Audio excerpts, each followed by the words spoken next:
सत्ता का दूसरा कार्यकाल और सवाल अभी विपक्ष से।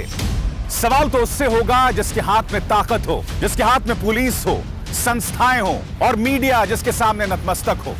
सवाल तो उससे होगा ना। हम लेकर आए खबरों का एक ऐसा शो जिसमें सवाल होंगे सीधे, बेलाग और बेबाक उनसे जो सवालों से बचते हैं, जिनके हाथ में ताकत है।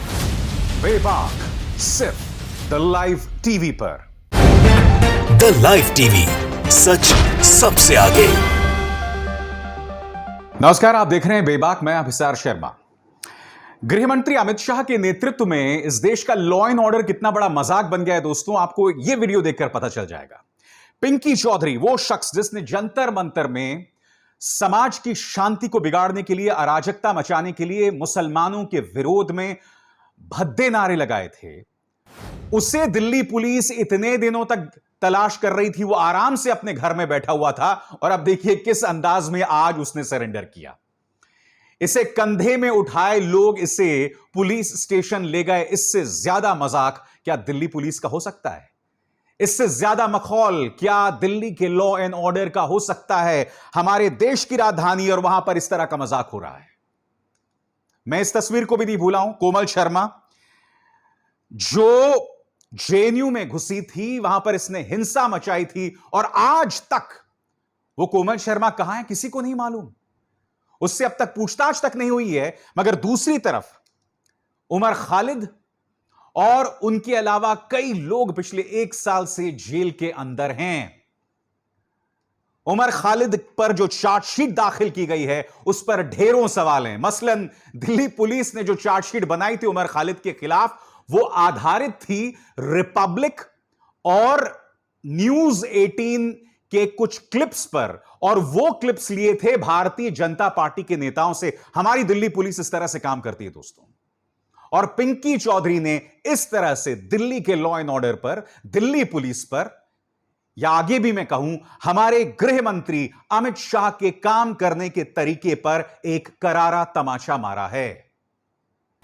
कल्पना कीजिए दोस्तों, अगर कि पिंकी चौधरी की जगह कोई अफजल होता जिसने हिंदुओं के खिलाफ नारे लगाए होते या हिंदू धर्म के खिलाफ नारे लगाए होते। क्योंकि हो क्या रहा है दोस्तों, मैं समानांतर तौर पर लगातार देख रहा हूं कि फर्जी और झूठे वीडियोस का प्रचार प्रसार हो रहा है। मसलन उज्जैन के अंदर यह दावा किया था न्यूज चैनल्स के कई पत्रकारों ने कि पाकिस्तान जिंदाबाद के नारे लगाए गए।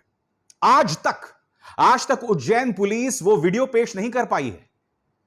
ऑल्ट न्यूज ने बाकायदा पड़ताल की थी और उस पड़ताल में पता चला था कि पाकिस्तान जिंदाबाद नहीं, काजी साहब जिंदाबाद के नारे लगाए गए थे। और उससे भी बड़ी बात, अगर वाकई पाकिस्तान जिंदाबाद के नारे लगाए गए थे तो आपको आयोजन जो कर रहे थे उन्हें धरना चाहिए था। और आयोजन करने वालों में से एक भारतीय जनता पार्टी की नेता शबनम अली थी। उनसे कोई पूछताछ नहीं हुई, कोई एक्शन नहीं लिया गया, मगर लोगों को गिरफ्तार कर लिया गया। और आज तक मध्य प्रदेश पुलिस जो है वो पेश नहीं कर पाई है वो प्रमाण जिसमें वो दावा कर रही थी कि पाकिस्तान जिंदाबाद के नारे लगाए गए। वो वीडियो फिर से देखिए दोस्तों और आप खुद सुनिएगा। यहां पर वाकई काजी साहब जिंदाबाद के नारे लगाए गए।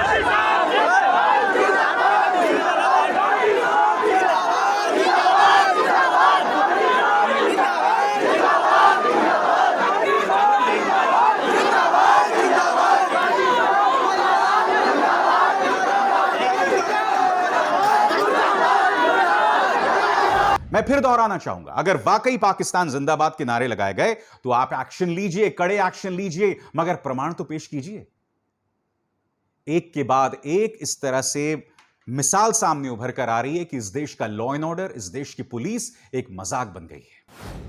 मैं आपको बताना चाहूंगा, जब दिल्ली के अंदर वकीलों ने, रसूख वाले वकीलों ने हमारी दिल्ली पुलिस की पिटाई की थी, तब मैं उन पत्रकारों में से था जो दिल्ली पुलिस के साथ आकर खड़ा हुआ था। मैंने उनकी हक की आवाज कही थी। और आप जानते हैं क्यों? मैं जानता हूं कि दिल्ली पुलिस ने कई बार लक्ष्मण रेखाओं को पार किया है, ज्यादती की है, मानवाधिकार का हनन भी किया है, मगर वो हमारी रक्षक है और हमारे रक्षकों की इतनी दयनीय हालत नहीं होनी चाहिए। मगर फिर आपको पूछना पड़ेगा, जब इस तरह से पिंकी चौधरी मजाक उड़ाते हैं लॉ एंड ऑर्डर का, तो दिल्ली पुलिस पर सवाल उठना लाजमी है। और दिल्ली पुलिस किसके अंतर्गत काम कर रहा है? दिल्ली पुलिस काम कर रहा है माननीय अमित शाह के नेतृत्व में, क्योंकि वो गृह मंत्रालय के नेतृत्व में आता है, अंतर्गत आता है। वाकई दोस्तों बहुत दुखद हो रहा है, और जैसे जैसे हम उत्तर प्रदेश के चुनावों की तरफ बढ़ रहे हैं, मानो देश को अराजकता की एक नई लहर की तरफ धीरे से ढकेला जा रहा है। प्रशासन की या सुशासन की बात करने के बजाय हमारे जो नेता हैं वो धर्म के आडंबर में हमें फंसाना चाहते हैं। दूसरी तरफ से जो लिंचिंग की वारदातें एक के बाद एक बढ़ रही हैं, उस पर पूरी तरह से खामोश हैं। मध्य प्रदेश में दोस्तों रिकॉर्ड पर रिकॉर्ड टूटते जा रहे हैं। रोज एक एक वीडियो आ रहा है जहां पर या तो किसी मुसलमान पर ज्यादती की गई, या फिर नीमच में आपने तस्वीर देखी, एक भील, एक आदिवासी को घसीटा गया एक ट्रक के पीछे बांधकर और उसकी मौत हो गई। एक नहीं, दो नहीं, कम से कम 3 से 4 वीडियोस ऐसे हैं जहां सामने मिसाल उभर कर आई, जहां मुसलमानों पर ज्यादतियां की गई, किसी फेरी वाले पर, किसी चूड़ी बेचने वाले पर, किसी दुकानदार पर उन्हें लूटा गया, उन पर जबरदस्ती की गई। और हमारे जो मामा जी हैं, यानी कि मध्य प्रदेश के मुख्यमंत्री, वो जन्माष्टमी पे क्या कर रहे हैं? भजन भज रहे हैं। बड़ी देर भई नंदलाला, तेरी राह तके ब्रजबाला। इसकी एक छोटी सी झलक देखिए, फिर मैं इसकी बात करता हूं। बड़ी देर भई नंदलाला, तेरी राह तके ब्रजबाला।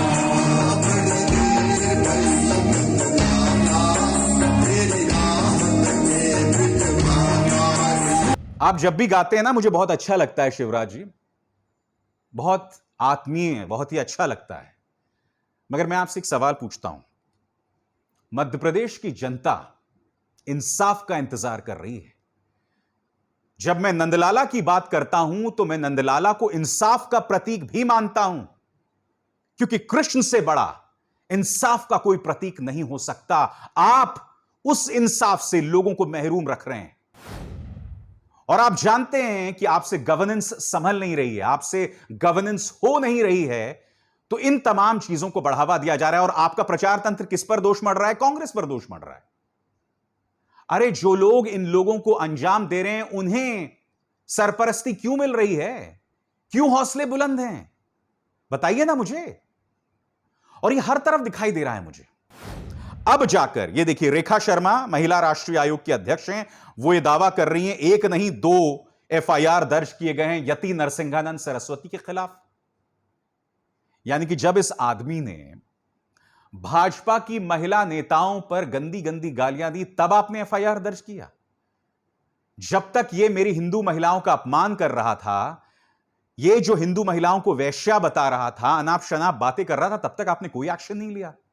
ये कपिल मिश्रा जो 51 लाख की उगाही कर रहा था यति नरसिंहानंद सरस्वती के लिए, तब आपने कोई एक्शन नहीं लिया। अब जबकि उसने बीजेपी की महिला नेताओं पर गालियां बकी, तब आपने एक्शन लिया।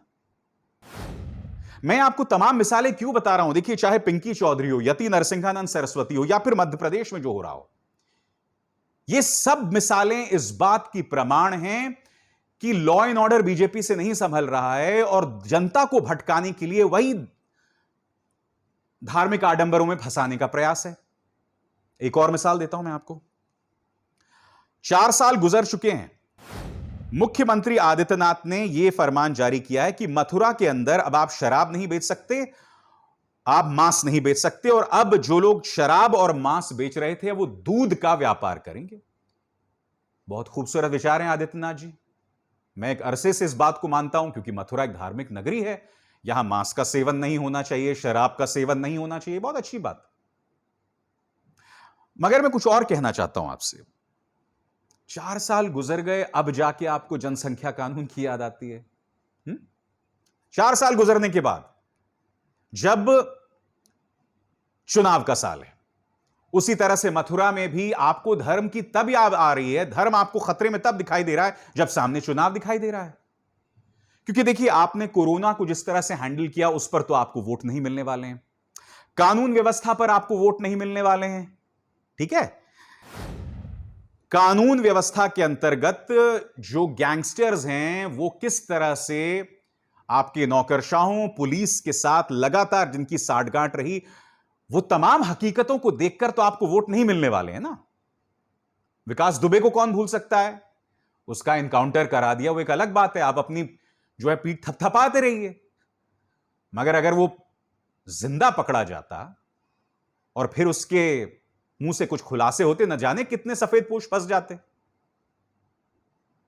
तो मैंने कहा ना, वही धार्मिक कार्ड फिर से खेला जा रहा है मथुरा के नाम पर। मैं फिर दोहरा दूं, मथुरा एक धार्मिक नगरी है और अगर आपको लगता है ये तमाम कदम उठाए जाने चाहिए तो बहुत ही खूबसूरत बात है, मगर आपको 4 साल बाद इस बात की याद आ रही है। उसी तरह से जनसंख्या नियंत्रण कानून आपको 4 साल बाद याद आ रहा है। और मैं दावे के साथ कह सकता हूं दोस्तों, जनसंख्या नियंत्रण कानून जो है वो आने वाले दिनों में भारतीय जनता पार्टी के तेवर बहुत उग्र होने वाले हैं और वो जो उग्र तेवर होंगे उसका इस्तेमाल यूपी के चुनावों में किया जाएगा।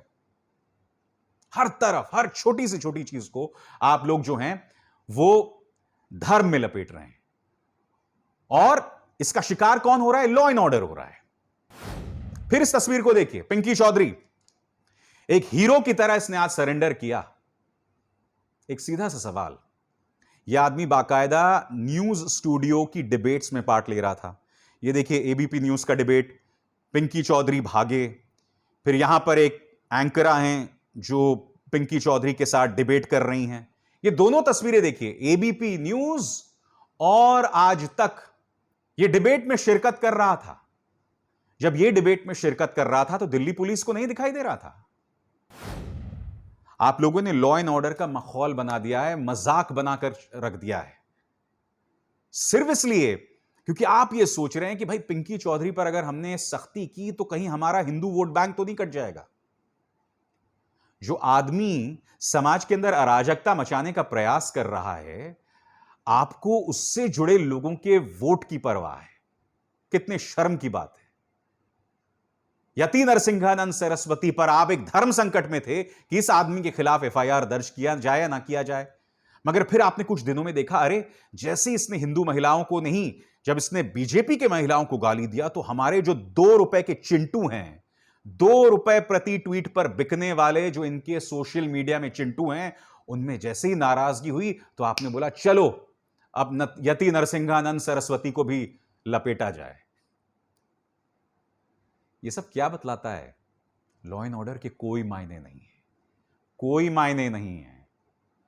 सिर्फ देश की जनता को धर्म के नाम पर आप भ्रमित करते रहिए और देश की जनता को परवाह भी नहीं होगा। किसे आपत्ति है अगर आप मथुरा को धार्मिक नगरी बना रहे हैं, वहां पर आप मांस और शराब को बंद कर रहे हैं? किसी को आपत्ति नहीं है, इस पर कोई सवाल नहीं खड़ा करेगा।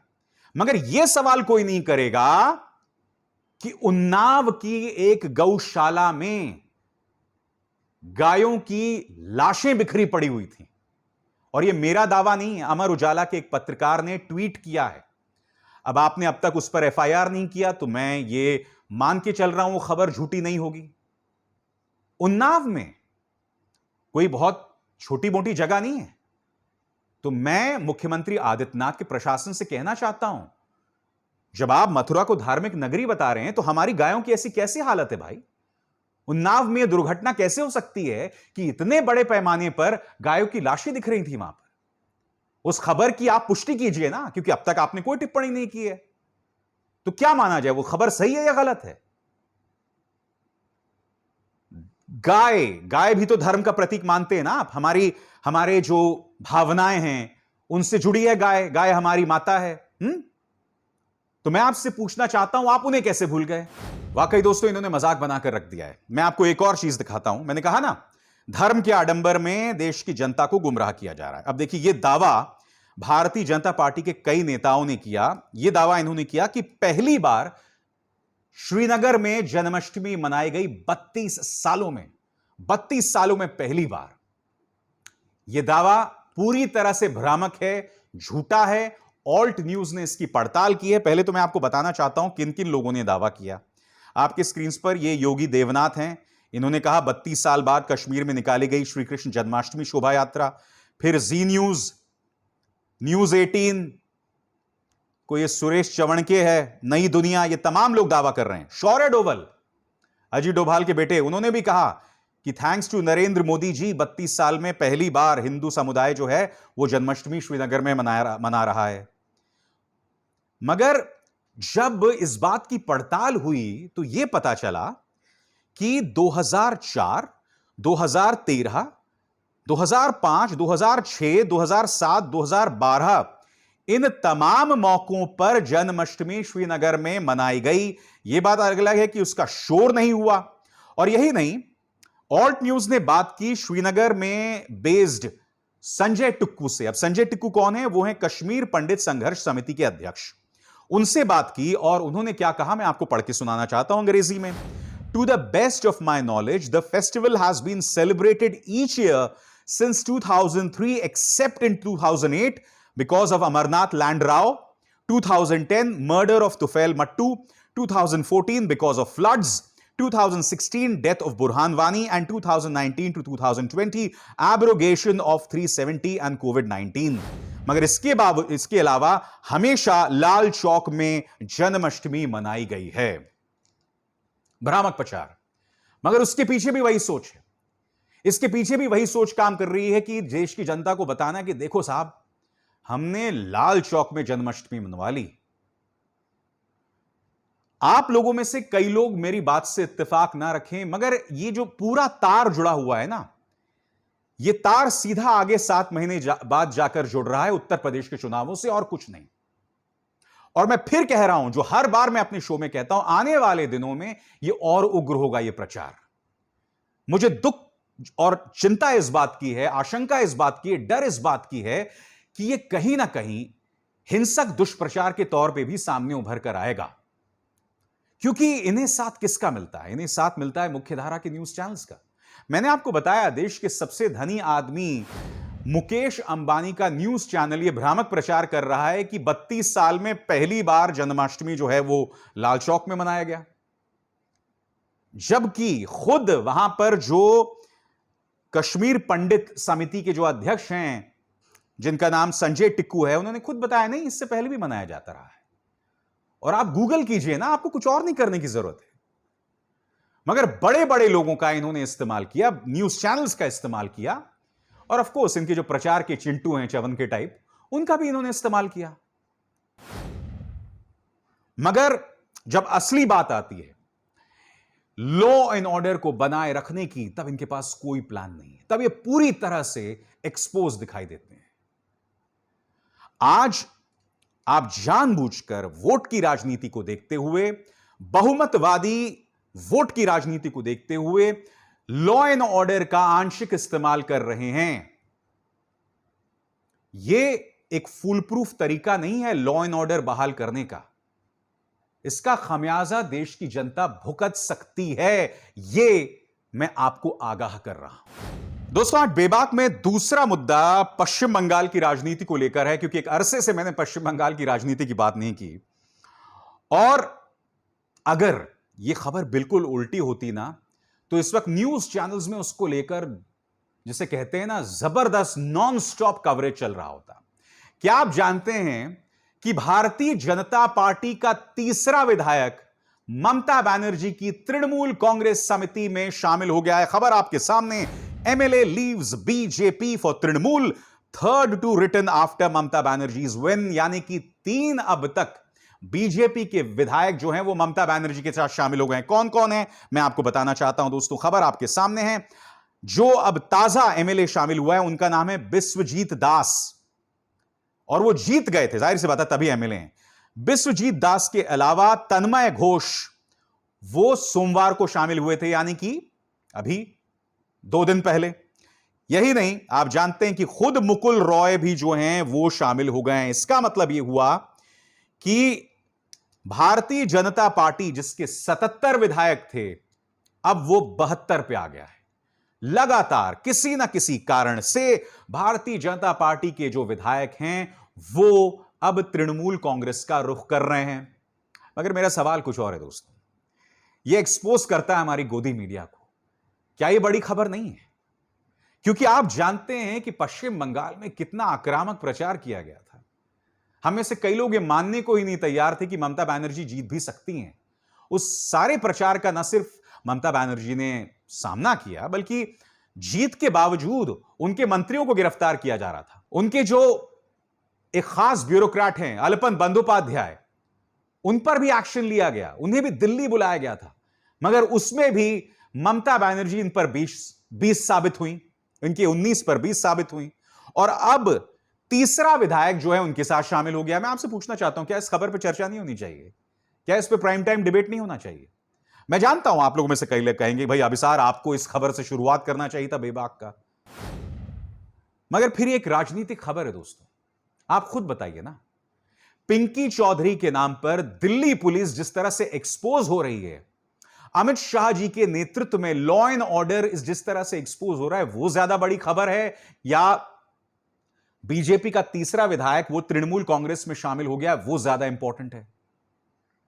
और यह सिलसिला अभी थमेगा नहीं। तृणमूल कांग्रेस में आप देखिएगा आने वाले दिनों में बड़ी तादाद में बीजेपी के विधायक शामिल होंगे। ये जीत तो गए हैं पैसे के दम पर, प्रचार के दम पर, और इसलिए भी क्योंकि दो तरफा कॉन्टेस्ट हो गया था। और आप जानते हैं कि लोकसभा के अंदर शानदार प्रदर्शन किया था बीजेपी ने, तो यह अपने आप में खासा मायने रखता है। मगर एक बार फिर मैं आपसे कहना चाहूंगा दोस्तों, यह अपने आप में चिंतित कर रहा है कि किस तरह से लॉ एंड ऑर्डर जैसे सब्जेक्ट को, लॉ एंड ऑर्डर जैसे विषय को भारतीय जनता पार्टी आंशिक तौर पर संबोधित करती है।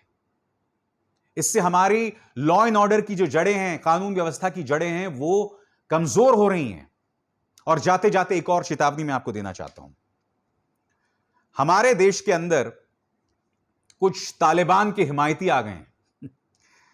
समाजवादी पार्टी के कुछ विधायक, कुछ सांसद उनके समर्थन में बोल रहे थे, वो एक अलग मुद्दा है। मगर मैं अक्सर कमेंट सेक्शन में देखता हूं लोगों को कि अभिसार जी, हमने आपसे उम्मीद नहीं की थी, तालिबान आतंकवादी नहीं हैं, क्रांतिकारी हैं। आपकी इसी सोच की वजह से दूसरी तरफ प्रचार जो है वो चलाया जाता है पूरे समुदाय के खिलाफ। ढेरों मिसालें हैं इस बात को प्रमाणित करने के लिए कि तालिबान की सोच आतंकवादी है और उसके अलावा वो कुछ नहीं है, वो नहीं सुधरने वाले हैं। अब भी ढेरों मिसालें आपके सामने। यह बात अलग है कि मोदी सरकार अब तालिबान सरकार को आतंकवादी कहे या नहीं कहे, उसको लेकर एक धर्म संकट बना हुआ है। मगर जो लोग उनका समर्थन करते हैं, मुझे उनकी सोच पर भी तरस आता है। बेबाक में बस इतना ही। अभिसार शर्मा को दीजिए इजाजत। नमस्कार।